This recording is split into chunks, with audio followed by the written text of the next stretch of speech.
Success मंत्रा में आपका स्वागत है।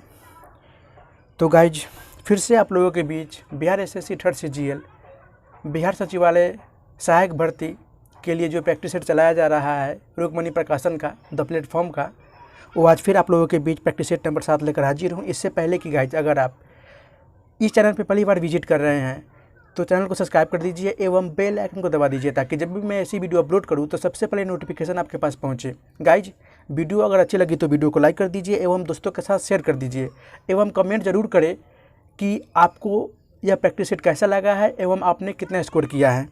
गाइज अगर आपने प्रैक्टिस सेट नंबर 1 से लेकर 6 तक नहीं देख रखे हैं तो लिंक डिस्क्रिप्शन में है, आप जाकर वहाँ से देख सकते हैं।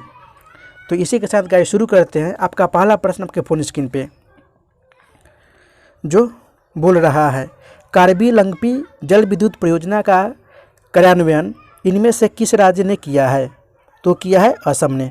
ऑप्शन ए इसका सही उत्तर हो जाएगा, जो कि असम के कार्बो आंगलोग जिले में बोरपानी नदी पर कार्बो लंगपी जल विद्युत परियोजना स्थित है। ऑप्शन ए इसका सही उत्तर हो जाएगा। अगला प्रश्न,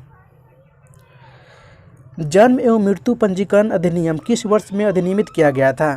तो ये 1969 में अधिनियमित किया गया था। ऑप्शन ए इसका सही उत्तर हो जाएगा। अगला प्रश्न, नीति आयोग द्वारा जारी बहुआयामी गरीबी सूचकांक में देश का एकमात्र जिला कौन सा है जहां 0% गरीबी पाई गई है? तो है कोट्टायम। ऑप्शन ए इसका सही उत्तर हो जाएगा। अगला प्रश्न, निम्नलिखित में से कौन सा समष्टि अर्थशास्त्र का मुख्य लक्ष्य नहीं है? तो है व्यक्तित्व क्रय निर्णय। ऑप्शन ए इसका सही उत्तर हो जाएगा।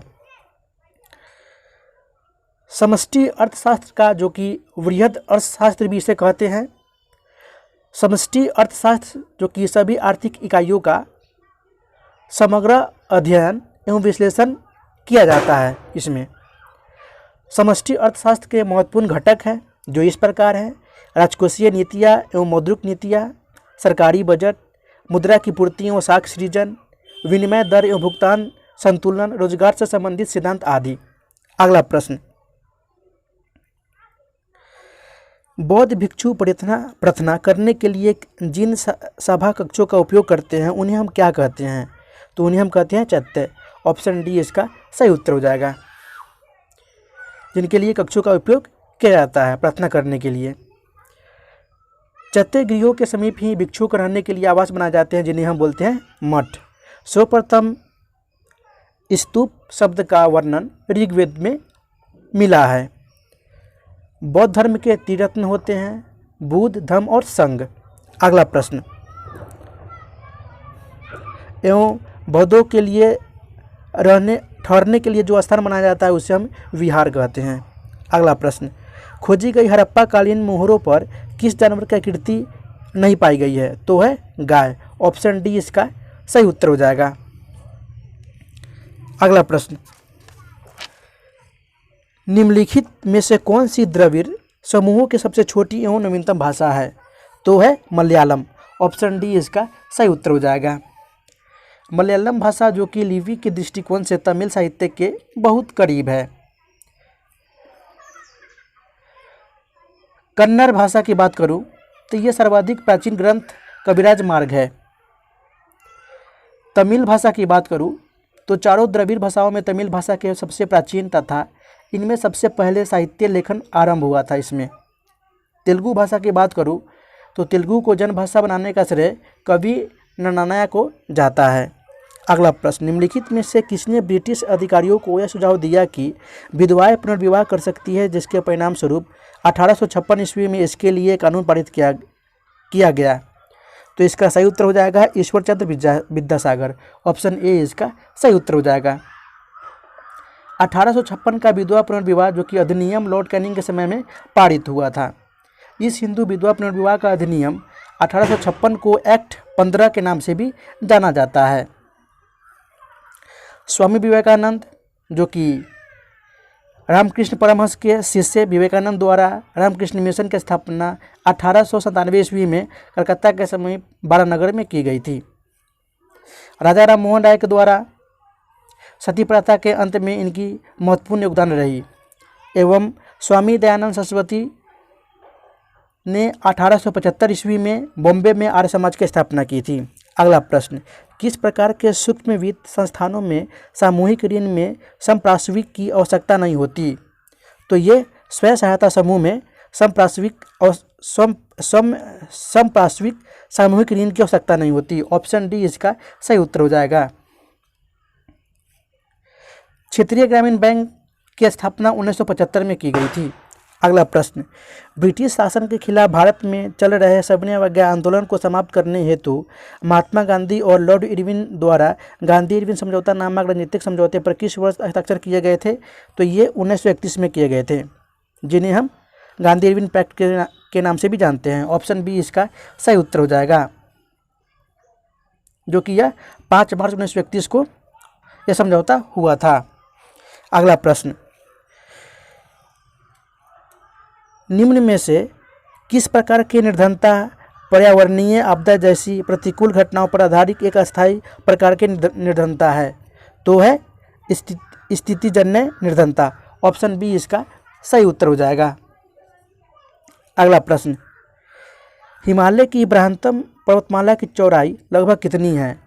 तो ये 10 किलोमीटर से 50 किलोमीटर के बीच है। ऑप्शन सी इसका सही उत्तर हो जाएगा, जो कि सबसे दक्षिण की श्रेणी बृहत्तम या शिवालिक के नाम से जाने जाते हैं, जो कि इसका विस्तार पाकिस्तान के पोटवार बेसिन से लेकर असम के दिहान तक है। शिवालिक के निचले भाग को हम तराई कहते हैं, जो कि यह दलदली या वनाच्छादित प्रदेश है। अगला प्रश्न, भारतीय संविधान के किस संशोधन में पंचायती राज के 3 स्तरों का प्रावधान किया गया है? तो है 73वें संविधान संशोधन द्वारा। ऑप्शन सी इसका सही उत्तर हो जाएगा, जो कि मुख्य बातें इस प्रकार है। ग्राम पंचायत पर ग्राम पंचायत, जो कि प्रखंड स्तर पर पंचायत समिति तथा जिला स्तर पर जिला परिषद के गठन की व्यवस्था की गई है। पंचायती राज संस्था के प्रत्येक स्तर में 1/3 स्थानों पर महिलाओं के लिए आरक्षण की व्यवस्था की गई है एवं इसका कार्यकाल 5 वर्ष निर्धारित किया गया है, जो कि पंचायती भंग होने पर 6 माह के अंदर निर्वाचन कराना जरूरी है एवं राज्य की संचित निधि से इन संस्थाओं को अनुदान देने की व्यवस्था की गई है। 1957 में गठित बलवंत राय मेहता समिति ने ग्रामीण क्षेत्रों में त्रिस्तरीय पंचायती प्रणाली को सुझाव दिया था। अगला प्रश्न, 1904 में सेंट पीटर्सबर्ग में श्रमिकों ने हड़ताल की थी और निम्नलिखित में से किसके अलावा अन्य सभी की मांगें की थी? तो है पारिवारिक आवास। ऑप्शन सी इसका सही उत्तर हो जाएगा। रूस के सेंट पीटर्सबर्ग में पूर्व सोवियत संघ के राजा जार निकोलस के विरोध में विशाल जनसमूह में श्रमिकों ने हड़ताल किया था, जो कि हड़ताल के द्वारा मजदूरों की मुख्य मांगें इस प्रकार है: उचित मजदूरी मिले, समय समय पर बोनस मिले, मुअत्तली पर रोक लगे, छुट्टी अवकाश मिले, ट्रेड यूनियन संगठन की मान्यता मिले तथा कार्य की घंटे अधिकतम निर्धारित हो आदि। अगला प्रश्न, ऐतिहासिक रूप से निम्नलिखित में से किसे भारत से निर्यात किया जाता था? तो बारीक सूती कपड़ा निर्यात किया जाता था भारत से। ऑप्शन सी इसका सही उत्तर हो जाएगा, जो कि भारतीय कपड़ों की विदेशों में बड़ी मांग थी। विश्व के लगभग हर भाग में भारत से कपड़े निर्यात किया जाता था। उस समय सूरत, आगरा, बनारस और अहमदाबाद इस प्रकार के वस्त्र के निर्माण के प्रमुख केंद्र थे। अगला प्रश्न, इंसेलबर्ग स्थलाकृति का निर्माण निम्न में से किसके कारण होता है? तो पवन की अपरदन क्रिया से होता है। ऑप्शन बी इसका सही उत्तर हो जाएगा। इंसेलबर्ग, जो कि एक जर्मन भाषा है जिसका अर्थ होता है द्वीपीय पर्वत, पवन के अपरदन क्रिया से जब कोमल चट्टानें संरचना खिसकर समतल हो जाता है तो कठोर चट्टानें का अवशेष कहीं कहीं टीले के रूप में नजर आती है, जिसे हम इससे बोलते हैं इंसेलबर्ग। अगला प्रश्न, भूतपूर्व भारतीय जनसंघ को पुनर्जीवित करके किस राष्ट्रीय राजनीतिक दल की स्थापना की गई थी? तो है भारतीय जनता पार्टी की स्थापना की गई थी। ऑप्शन डी इसका सही उत्तर हो जाएगा, जिसका भारतीय जनता पार्टी का गठन 1980 में किया गया था। भारतीय जनसंघ की स्थापना 1951 में श्यामा प्रसाद मुखर्जी ने किए थे। भारतीय कम्युनिस्ट पार्टी का गठन 1925 में की गई थी। बहुजन समाजवादी पार्टी का गठन 1984 में की गई थी तथा भारतीय राष्ट्रीय कांग्रेस की स्थापना या गठन 1885 में की गई थी। अगला प्रश्न, भारतीय क्रिकेट का नया मुख्य कोच किसे नियुक्त किया गया है? तो ये राहुल द्रविड़ को नियुक्त किया गया है। ऑप्शन सी इसका सही उत्तर हो जाएगा। अगला प्रश्न, इजराइल के राष्ट्रपति वर्तमान में कौन है? तो है इसहाक हर्जोग। ऑप्शन डी इसका सही उत्तर हो जाएगा। अगला प्रश्न, वर्ष 2021 में बिहार के किस व्यक्ति को महावीर चक्र से सम्मानित किया गया है? तो ये कर्नल संतोष बाबू को महावीर चक्र से सम्मानित किया गया है। ऑप्शन ए इसका सही उत्तर हो जाएगा। अगला प्रश्न, भारत में सामान्यतः निम्नलिखित में से किसका वितरण सार्वजनिक वितरण प्रणाली के माध्यम से नहीं किया जाता? तो है सब्जियां और फल, जिसका वितरण सार्वजनिक वितरण प्रणाली के माध्यम से नहीं किया जाता। ऑप्शन डी इसका सही उत्तर हो जाएगा। जो ऐसा माना जाता है या संभवतः सार्वजनिक वितरण प्रणाली जो कि विश्व में भारत में अपनी तरह से सबसे बड़ी वितरण प्रणाली है। अगला प्रश्न, ग्राम पंचायत द्वारा गठित अस्थायी समिति से संबंधित निम्न कथनों में कौन असत्य है? तो कथन है निर्वाचित सदस्य अधिकतम 5 समितियों से अधिक नहीं रहेगा। ऑप्शन सी जो कि असत्य है, क्योंकि ग्राम पंचायत द्वारा गठित अस्थायी समिति में प्रत्येक समिति में अध्यक्ष सहित कम से कम 3 और उससे अधिक 5 सदस्य होंगे। प्रत्येक समिति अपने दायित्वों के प्रभावी निर्वहन के लिए विशेषज्ञों एवं जनहित से प्रेरित व्यक्तियों से अधिक 2 सदस्यों को संयोजित कर सकेगी। प्रत्येक समिति में कम से कम 1 महिला सदस्य होंगे एवं प्रत्येक ग्राम पंचायत का कोई निर्वाचित सदस्य 3 समितियों से अधिक में न रहेगा।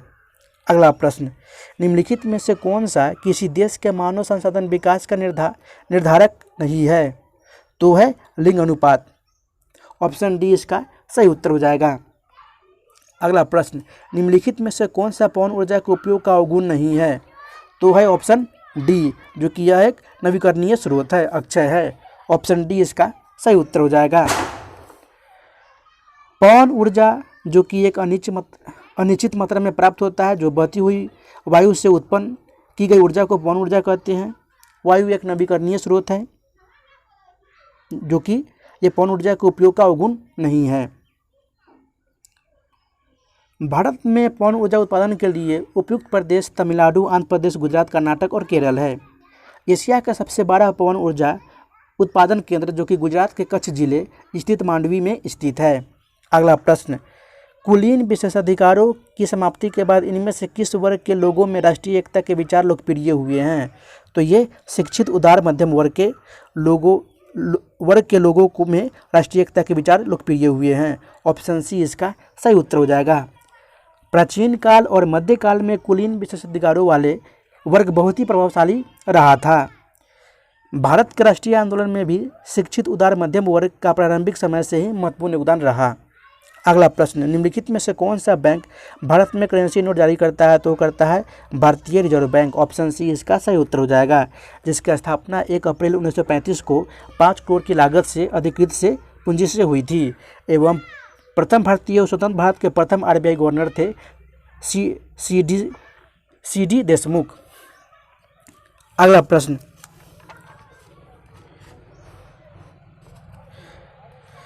निम्नलिखित में से कौन सा ज्वालामुखी की ढलानों पर लहर या मलबे के कीचड़ के प्रभाव का कारण नहीं है? तो है मानवजनित बाधाएं। ऑप्शन डी इसका सही उत्तर हो जाएगा। ज्वालामुखी में सबसे अधिक जलवाष्प गैस निकलती है। विश्व का सबसे अधिक सक्रिय ज्वालामुखी जो कि किलाउ हवाई द्वीप जो कि यूएसए में है। अगला प्रश्न, मानचित्र पर भू आकृतियों को निरूपित करने वाले रंगों के संबंध में निम्न में से कौन सा युग्म सुमेलित नहीं है?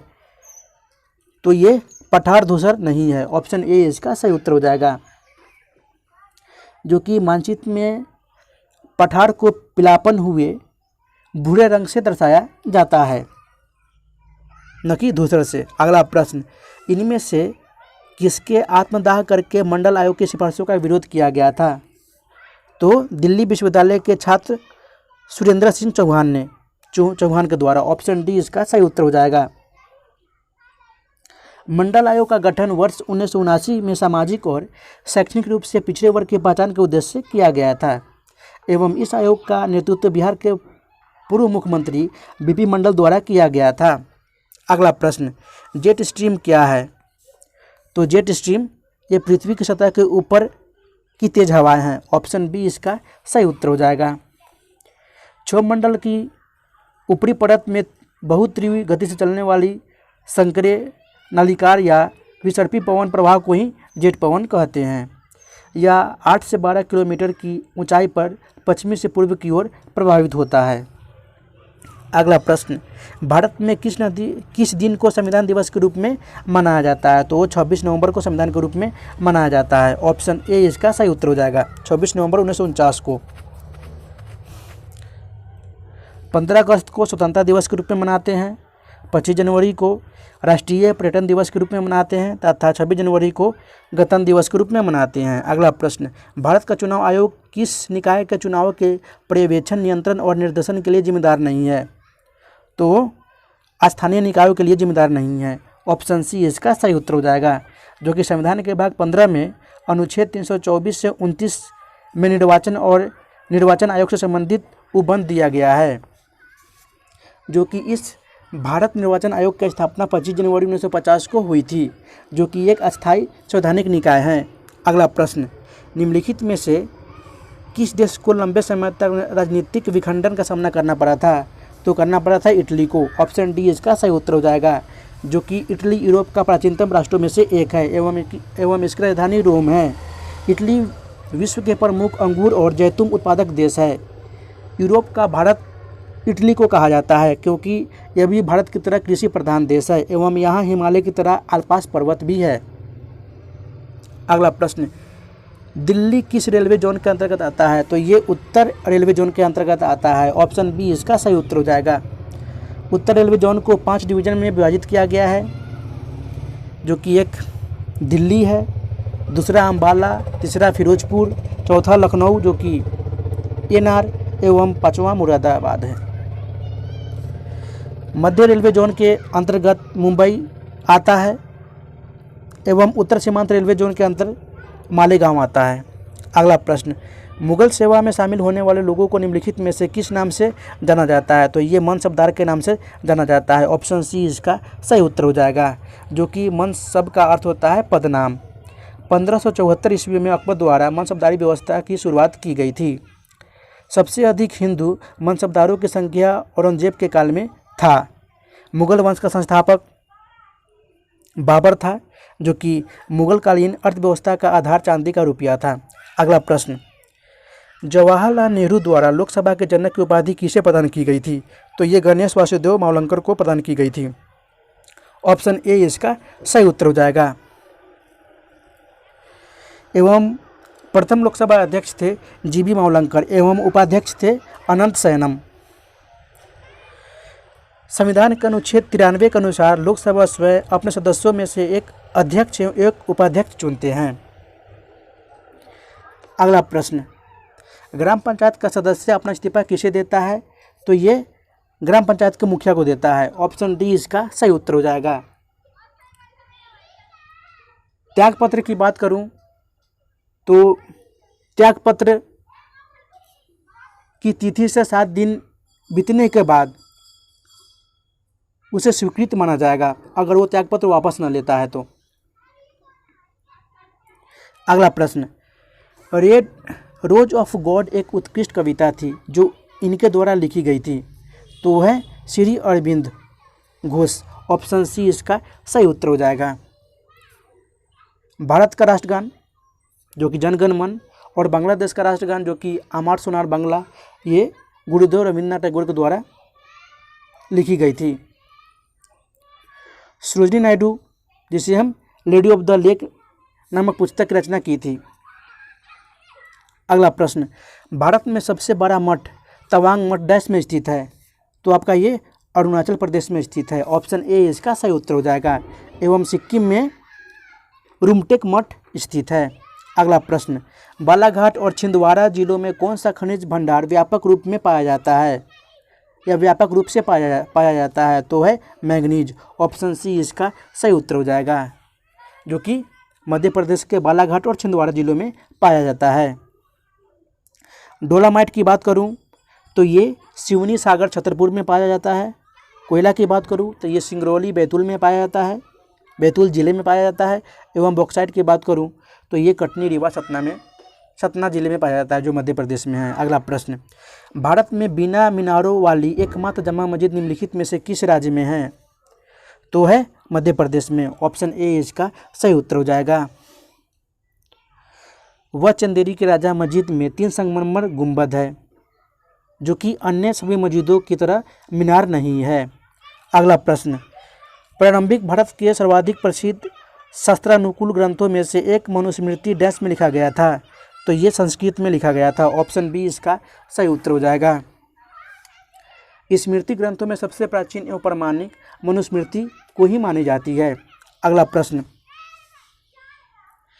राष्ट्रीय विज्ञान दिवस प्रति वर्ष डैश को मनाया जाता है? तो ये 28 फरवरी को मनाया जाता है। ऑप्शन सी इसका सही उत्तर हो जाएगा। एवं भौतिकी विज्ञानी सीवी रमन द्वारा रमन प्रभाव की खोज के उपलक्ष्य में ही 28 फरवरी को राष्ट्रीय विज्ञान दिवस मनाया जाता है। 4 फरवरी को विश्व कैंसर दिवस मनाते हैं। 22 मार्च को विश्व जल संरक्षण दिवस मनाते हैं। अगला प्रश्न, बैंक बोर्ड ब्यूरो किस वर्ष गठित किया गया था? तो ये 2016 में गठित किया गया था। ऑप्शन डी इसका सही उत्तर हो जाएगा, जो कि 2014 में आरबीआई के गवर्नर रघुराम राजन द्वारा एक्सिस बैंक अध्यक्ष पीजे नायक की अध्यक्षता में एक समिति का गठन किया गया था। एवं बैंक बोर्ड ब्यूरो का मुख्यालय मुंबई में है, महाराष्ट्र के मुंबई में। अगला प्रश्न, भारतीय इतिहास में 6वीं शताब्दी ईसा पूर्व के महाजनपद का संबंध डैश से है? तो ये राज्य के एक समूह से है। ऑप्शन बी इसका सही उत्तर हो जाएगा। वैसे महाजनपद की कुल संख्या 16 थी, जिसका उल्लेख बौद्ध ग्रंथ अंगुत्तर निकाय, महावस्तु एवं जैन ग्रंथ भगवती सूत्र में मिलता है। इसमें मगध, कौशल, वत्स और अवंती जो कि सर्वाधिक शक्तिशाली थे। 16 महाजनपदों में अस्मक भी एक ऐसा जनपद था जो दक्षिण भारत में गोदावरी नदी के किनारे स्थित है। वैशाली का लिच्छवी गणराज्य विश्व का प्रथम गणतंत्र माना जाता है, जो वज्र संघ की राजधानी थी। अगला प्रश्न, भारत के संविधान का कौन सा अनुच्छेद अस्पृश्यता के उन्मूलन से संबंधित है, यानी अनटचेबिलिटी से संबंधित है? तो है अनुच्छेद 17। ऑप्शन डी इसका सही उत्तर हो जाएगा। अनुच्छेद 18, जो कि इसके तहत संविधान उपाधियों के दुरुपयोग को रोकने के लिए राज्यों को उपाधियां प्रदान की गई है। अनुच्छेद 16, जिसमें लोक नियोजन के विषय में अवसर की समानता की गारंटी दी गई है। एवं अनुच्छेद 19, जो कि नागरिकों को 6 प्रकार की स्वतंत्रता का अधिकार दिया गया है। अगला प्रश्न, कावेरी घाटी के किसी भी भाग में कावेरी घाटी डैश के किसी भाग में नहीं बहती? तो ये आंध्र प्रदेश के किसी भाग में नहीं बहती। ऑप्शन ए इसका सही उत्तर हो जाएगा, क्योंकि कावेरी घाटी ये केरल, कर्नाटक, तमिलनाडु से होकर गुजरती है, बहती है। कावेरी नदी का उद्गम स्थान ब्रह्मगिरियों पहाड़ियों में है। कावेरी नदी की सहायक नदियाँ हेमावती और लक्ष्मण तीर्थ नदियाँ हैं। अगला प्रश्न, वन अनुसंधान संस्थान डैश में स्थित है? तो ये देहरादून में स्थित है, उत्तराखंड के देहरादून में। ऑप्शन बी इसका सही उत्तर हो जाएगा। वन अनुसंधान संस्थान, जो कि भारतीय वानिकी अनुसंधान एवं शिक्षा परिषद का एक संस्थान है। अगला प्रश्न, निम्नलिखित में से क्या उड़ीसा का पारंपरिक लोक कला रूप रंगोली है? तो ये झोटी है। ऑप्शन बी इसका सही उत्तर हो जाएगा। एवं उड़ीसा का महत्वपूर्ण लोक नृत्य, जो कि नचिनी, झुलाई, हम्बोली, सजना, दैका, भिकानी, बयान आदि लोक नृत्य हैं। वही उत्तर प्रदेश की लोक नृत्य चौकपुरना, चरकुला, सौरा, दीवार, झूला, धोबिया मयूर, चौलर आदि है लोक नृत्य। अगला प्रश्न, मेघालय में निम्नलिखित में से कौन सी झील स्थित है? तो है बारापानी। ऑप्शन ए इसका सही उत्तर हो जाएगा, जो कि इस झील का निर्माण 1960 में किया गया था। मेघालय में यह झील पर्यटकों के आकर्षण का केंद्र बना हुआ है। लोकटक झील जो कि ये मणिपुर में स्थित है, एवं भीमताल झील एवं सतताल झील आपका ये उत्तराखंड में स्थित है। अगला प्रश्न,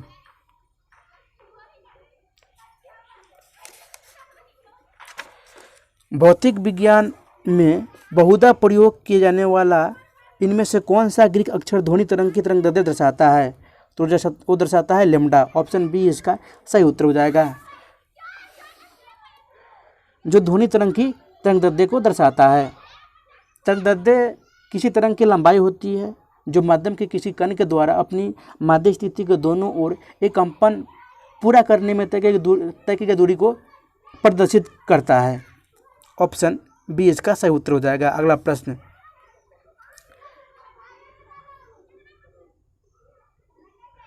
निम्नलिखित में से कौन से सूक्ष्म पोषक तत्व मानव शरीर के लिए आवश्यक हैं? तो है खनिज पदार्थ। ऑप्शन ए इसका सही उत्तर हो जाएगा। मानव शरीर में विभिन्न सूक्ष्म पोषक तत्व जो उनकी भूमिकाएं इस प्रकार है, जो कि vitamin C, iron, potassium, zinc, calcium आदि। विटामिन सी जो कि प्रतिरक्षा प्रणाली के कार्य में महत्वपूर्ण भूमिका निभाता है। आयरन जो कि पूरे शरीर में ऑक्सीजन वाहक के रूप में कार्य करता है एवं यह रक्त को लाल प्रदान करता है। पोटेशियम जो कि कैल्शियम और मैग्नीशियम के समान पोटेशियम एक इलेक्ट्रोलाइट है जो द्रव संतुलन को नियंत्रित करने और शरीर को अच्छी तरह से हाइड्रेट रखने में मदद करता है। जिंक जो कि यह प्रतीक्षा प्रक्रिया को बढ़ाता है एवं कैल्शियम हड्डियों और दांतों के स्वास्थ्य में महत्वपूर्ण भूमिका निभाता है। अगला प्रश्न, कली चूना में पानी मिलाने पर निम्नलिखित में से कौन सा यौगिक बनता है? तो बनता है calcium hydroxide, CaOH। Option C इसका सही उत्तर हो जाएगा, CaOH का होल 2। कैल्शियम कार्बोनेट जो कि कैल्शियम कार्बोनेट और कार्बोनिक एसिड की अभिक्रिया होने से कैल्शियम बाइकार्बोनेट प्राप्त होता है, यानी CaCO3 प्लस H2CO3 से अभिक्रिया करके CaHO3 का होल ट्वाइस बनाता है। कैल्शियम बाइकार्बोनेट जो कि पानी की अस्थायी कठोरता का कारण बनता है। अगला प्रश्न, मधुमेह से पीड़ित व्यक्तियों को उनके आहार से शर्करा को हटाने के लिए क्यों कहा जाता है? क्योंकि उनके शरीर में मौजूद इंसुलिन का स्तर शर्करा को ग्लाइकोजन में बदलने के लिए अपर्याप्त होता है, इसलिए हटाया जाता है। ऑप्शन बी इसका सही उत्तर हो जाएगा। अगला प्रश्न, परमाणु क्रमांक 19 वाले एक तत्व X का इलेक्ट्रॉनिक विन्यास निम्नतः है, KLM 288। तो इसका सही उत्तर हो जाएगा, जो कि एक तत्व X के धनात्मक का विन्यास है। ऑप्शन सी इसका सही उत्तर हो जाएगा, क्योंकि यह एक इलेक्ट्रॉन का त्याग किया है 2 यानी 2 का, जो कि आपका यहाँ पे 18 यानी पोटेशियम 19 इसके परमाणु क्रमांक होंगे। अगला प्रश्न बोल रहा है कि मुख गुहिका मानव डैश तंत्र का एक हिस्सा है, तो ये पाचन का हिस्सा है। ऑप्शन ए इसका सही उत्तर हो जाएगा। मुख गुहा से कार्बोहाइड्रेट का पाचन प्रारंभ होता है। अगला प्रश्न, जब गर्म हवा और जलवाष्प पृथ्वी की सतह से उच्चतर स्तरों की ओर बढ़ते हैं तो गर्म हवा पहले फैलती है और फिर ठंड हो जाती है। ऑप्शन सी इसका सही उत्तर हो जाएगा। अगला प्रश्न, मानव शरीर में उपस्थित अणु कहाँ मौजूद होते हैं? तो ये संयोजी ऊतक में मौजूद होते हैं। ऑप्शन सी इसका सही उत्तर हो जाएगा। संयोजी ऊतक जो कि शरीर के भीतर एक बाध्यकारी और सहायक संरचना के रूप में कार्य करता है। तंत्रिका ऊतक में तंत्रिका कोशिका जो कि मस्तिष्क से शरीर से विभिन्न हिस्सों में संदेशों के संचरण में मध्यस्थता करता है। पेशीय ऊतक में प्रचलन तथा विभिन्न प्रकार की गतियों के लिए आवश्यक होती है एवं उपकला ऊतक में शरीर और अंगों का सुरक्षात्मक आवरण और आंतरिक परत बनाता है। अगला प्रश्न, प्रकाश संश्लेषण के दौरान निम्नलिखित में से कौन सी रासायनिक अभिक्रिया होती है? तो है कार्बन डाइऑक्साइड सूर्य के प्रकाश और क्लोरोफिल की उपस्थिति में जल के साथ अभिक्रिया करके ग्लूकोज बनाती है। ऑप्शन डी इसका सही उत्तर हो जाएगा। प्रकाश संश्लेषण के दौरान पौधे हरे रंग की पत्तियों में मौजूद हरित लवक, जिसे हम क्लोरोफिल बोलते हैं, की मदद से सौर ऊर्जा अवशोषित करती है और इससे रासायनिक ऊर्जा में परिवर्तित करती है, यानी 6CO2 + 6H2O। यानी सूर्य के प्रकाश और क्लोरोफिल से ये ग्लूकोज और ऑक्सीजन बनाता है। C6H12O6 plus 6O2। अगला प्रश्न, निम्नलिखित में से किनमें मौजूद ऑक्सीजन परमाणु की संख्या समान है? तो है 44 ग्राम कार्बन डाइऑक्साइड और 32 ग्राम ओजन।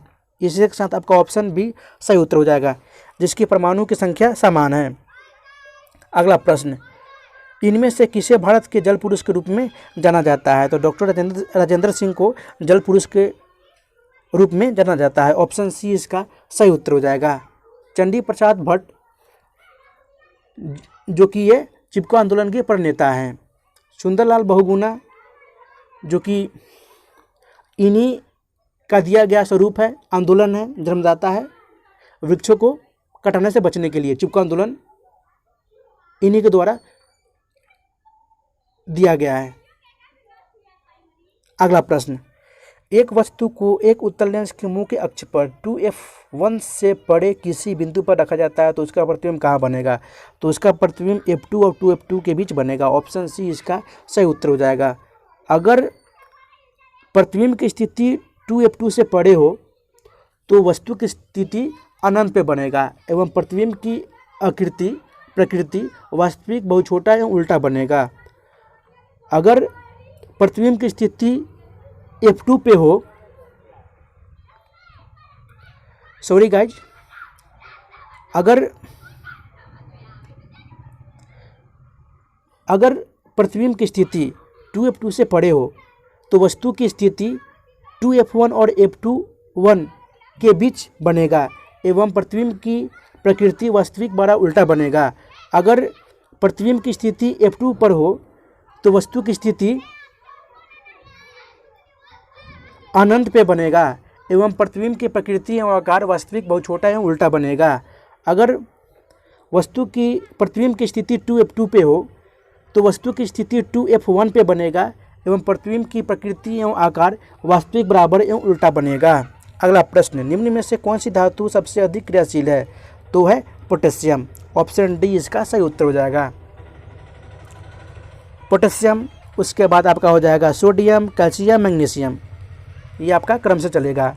और सबसे कम अभिक्रियाशील धातु हो जाएगा आपका गोल्ड, उससे पहले का आपका सिल्वर, उससे पहले का मरकरी, उससे पहले का कॉपर। यानी ऊपर से सबसे सर्वाधिक अभिक्रियाशील धातु आपका पोटेशियम, सोडियम, कैल्शियम, मैग्नीशियम, और नीचे से सबसे कम अभिक्रियाशील धातु आपका हो जाएगा गोल्ड, सिल्वर, मरकरी, कॉपर। अगला प्रश्न, मेंडल के प्रयोगों में डैश है। तो ये पौधों को पहले पर निषेचित किया गया था और फिर स्वनिषेचित किया गया था। ऑप्शन ए इसका सही उत्तर हो जाएगा। अगला प्रश्न, एक तत्व X को वायु में जलाकर एक यौगिक वायु बनाया जाता है। वायु का जलीय विलयन नीले लिटमस को लाल कर देता है। इस प्रक्षेपण के आधार पर निम्नलिखित विकल्पों में से सही कथन का चयन कीजिए। तो इसका सही उत्तर हो जाएगा कि वायु क्षारक के साथ अभिक्रिया करके लवण एवं जल बनाएगा। ऑप्शन बी इसका सही उत्तर हो जाएगा।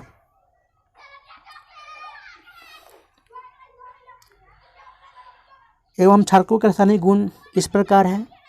क्षारक अधातु ऑक्साइड के साथ क्रिया करके लवण एवं जल बनाते हैं, यानी CO2 plus CA2 plus CA का OH का होल ट्वाइस, जो कि CaCO3 लवण प्लस H2O जल बनाएंगे। क्षारक अम्लों से अभिक्रिया कर उन प्रभावों को नष्ट कर देते हैं तथा लवण एवं जल का निर्माण करते हैं। अगला प्रश्न, निम्नलिखित में से कौन सा एक शीर्ष परभक्षी है? शीर्ष यानी पहले की बात कर रहा है, ऊपर की बात कर रहा है, तो है गिद्ध। ऑप्शन सी इसका सही उत्तर हो जाएगा। वैसे आवास के आधार पर खाद्य श्रृंखला जो कि इस प्रकार है, आपको मैं बता दूं कि गिद्ध जो कि सांप को खाता है, सांप जो कि मेढक को खाता है, मेढक जो कि टिड्डा को खाता है, एवं टिड्डा घास को खाता है। तो इस प्रकार आपका बोल रहा है कि शीर्ष परभक्षी तो आपका गिद्ध होगा। अगला प्रश्न, धुले हुए गीले कपड़े निम्नलिखित में से किस स्थिति में सर्वाधिक तेजी से सूखेंगे? तो कपड़ों को धूप में फैलाकर रखा जाता है। ऑप्शन डी इसका सही उत्तर हो जाएगा। अगला प्रश्न, निम्नलिखित में से कौन से दो जीव एक ही संघ में आते हैं? तो है तितली और झींगा। ऑप्शन बी इसका सही उत्तर हो जाएगा, जिसे हम ऑर्थोपोडा के अंतर्गत आते हैं। फीता कृमि और गोल कृमि, तो ये फीता कृमि हेलमिंथेसीज हेलमिंथीज संघ तथा गोलकृमि इसके क्लेमिथीज या निमेटोडा संघ के अंतर्गत आते हैं। समुद्री ककड़ी और समुद्री एनीमोन ये आपका इकाइनोडर्मेटा संघ तथा समुद्री एनीमेन आपका ये सिलेंट्रा और डिडेरिया संघ के अंतर्गत आते हैं। खन खजूरा और केचुआ जो कि खन खजूरा आर्थ्रोपोडा संघ के अंतर्गत तथा केचुआ एनिडा संघ के अंतर्गत आते हैं। अगला प्रश्न, एक परमाणु में इलेक्ट्रॉन की उपस्थिति की खोज किसने की थी? तो इसका सही उत्तर हो जाएगा जे थॉमसन। ऑप्शन डी इसका सही उत्तर हो जाएगा। चैडविक जो कि ये न्यूट्रॉन की खोज की थी। रदरफोर्ड जो कि प्रोटॉन, अल्फा, बीटा रेज परमाणु की खोज की थी। एवं नील्स बोर जो कि इलेक्ट्रॉन और रेडियोधर्मिता की खोज की थी। अगला प्रश्न, उस पादप उत्तक की पहचान कीजिए जो कि एक प्रकार का विभज्योतक मेरिस्टेम नहीं है। तो है जाइलम। ऑप्शन डी इसका सही उत्तर हो जाएगा, जो कि ये जाइलम अस्थायी उत्तक का भाग है। पार्श्व जिसे हम लेटरल बोलते हैं, ये विभज्योतक जड़ तथा तने के पार्श्व भाग में होता है एवं द्वितीयक वृद्धि करता है। मध्यनिविष्ट जो कि ये विभज्योतक पत्तियों के आधार में या टहनी के पड़वे के दोनों ओर पाए जाते हैं एवं यह वृद्धि करके अस्थायी उत्तकों में परिवर्तित हो जाते हैं। शीर्ष स्थित यानी एपिकल ये आपका विभज्योतक जड़ एवं तने के शीर्ष भाग में उपस्थित रहता है तथा लंबाई में वृद्धि करता है। जाइलम जो कि ये जाइलम उत्तक जड़ से जल तथा खनिज लवण को पौधे के विभिन्न भागों में पहुंचाता है। एवं फ्लोएम जो कि ये भोजन को पहुंचाता है पौधे के विभिन्न भागों में। अगला प्रश्न, निम्नलिखित सुझावों में से कौन सा वायु प्रदूषण को नियंत्रित करने में प्रभावी है? तो है ऊर्जा के वैकल्पिक स्रोतों का उपयोग करना। ऑप्शन सी इसका सही उत्तर हो जाएगा। वैकल्पिक ऊर्जा के स्रोत जो जीवाश्म ईंधन का विकल्प है, जैसे आपका समुद्री ऊर्जा, जल विद्युत, पवन ऊर्जा, भूतापीय ऊर्जा आदि। अगला प्रश्न, निम्नलिखित में से कौन सा एक सजातीय मिश्रण है? तो है खारा जल। ऑप्शन ए इसका सही उत्तर हो जाएगा। खारा जल जिसे हम दो या दो से अधिक पदार्थों का मिश्रण होता है एवं जिसके प्रत्येक भाग में सम्मिलित पदार्थों का संगठन एक समान होता है, उसे हम बोलते हैं सजातीय मिश्रण। एवं इसे हम वास्तविक विलयन भी कहते हैं क्योंकि इसके कण को नंगी आंखों से नहीं देखा जा सकता है। जैसे जल एवं चीनी का मिश्रण, नमक एवं जल का मिश्रण। वही विजातीय मिश्रण की बात करूं तो वैसा मिश्रण जो दो या दो से अधिक पदार्थों का मिश्रण तो होता है, जिसके प्रत्येक भाग में सम्मिलित पदार्थों का संगठन एक समान नहीं होता। एवं इसे कोलाइड या निलंबन भी कहते हैं। जैसे जल एवं तेल का मिश्रण, जल एवं बालू का मिश्रण, मक्खन, रक्त आपका ये विजातीय मिश्रण का उदाहरण है। अगला प्रश्न, कच्चे तेल से पेट्रोल को अलग करने के लिए उपयोग की जाने वाली विधि कौन सी है? तो है आंशिक आसवन, जिसे हम बोलते हैं फ्रिक्शनल डिस्टिलेशन। ऑप्शन बी इसका सही उत्तर हो जाएगा।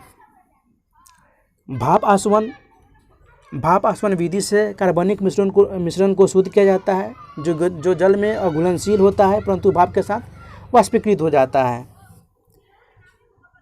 एवं एसीटोन, एल्कोहल, एसिटिहाइड आदि का शुद्धिकरण किया जाता है भाप आसवन के द्वारा। अगला प्रश्न, दिए गए समय के किसी भी क्षण पर एक वस्तु का वेग डैश कहलाता है? तो कहलाता है तत्क्षणिक वेग। ऑप्शन ए इसका सही उत्तर हो जाएगा। समय के सापेक्ष किसी गतिमान पिंड के विस्थापन की दर को उस पिंड का वेग कहते हैं। परिवर्ती वेग, जब कोई पिंड एक निश्चित दिशा में एक समान समय अंतराल में असमान दूरी तय करता है, उसे हम परिवर्ती वेग कहते हैं। औसत वेग, कुल किए गए समय के लिए कुल विस्थापन के अनुपात को औसत वेग कहते हैं। एवं एक समान वेग समय अंतराल में समान दूरी तय करती है, उसे हम एक समान वेग कहते हैं। अगला प्रश्न जो इस प्रैक्टिस सेट का लास्ट प्रश्न है, बोल रहा है कि गोली चलाने से पहले गोली और बंदूक का वेग क्या होगा? तो गोली चलाने से पहले गोली और बंदूक का वेग शून्य होगा। ऑप्शन ए इसका सही उत्तर हो जाएगा। अगर गोली चलाने के बाद तुरंत बाद गोली और बंदूक का वेग पूछा जाए तो समान होगा। तो इसी के साथ गाइज आपका यहाँ पे प्रैक्टिस सेट समाप्त होता होगा। तो गाइज अगर प्रैक्टिस सेट आपको अच्छा लगा हो तो आपसे रिक्वेस्ट है कि इस वीडियो को लाइक करें, दोस्तों के साथ शेयर करें। अगर आप इस चैनल पे पहली बार आए हैं तो चैनल को सब्सक्राइब कर दीजिए। तो फिर मिलते हैं नेक्स्ट वीडियो में, तब तक के लिए गुड बाय, जय हिंद, टेक केयर ऑफ योरसेल्फ।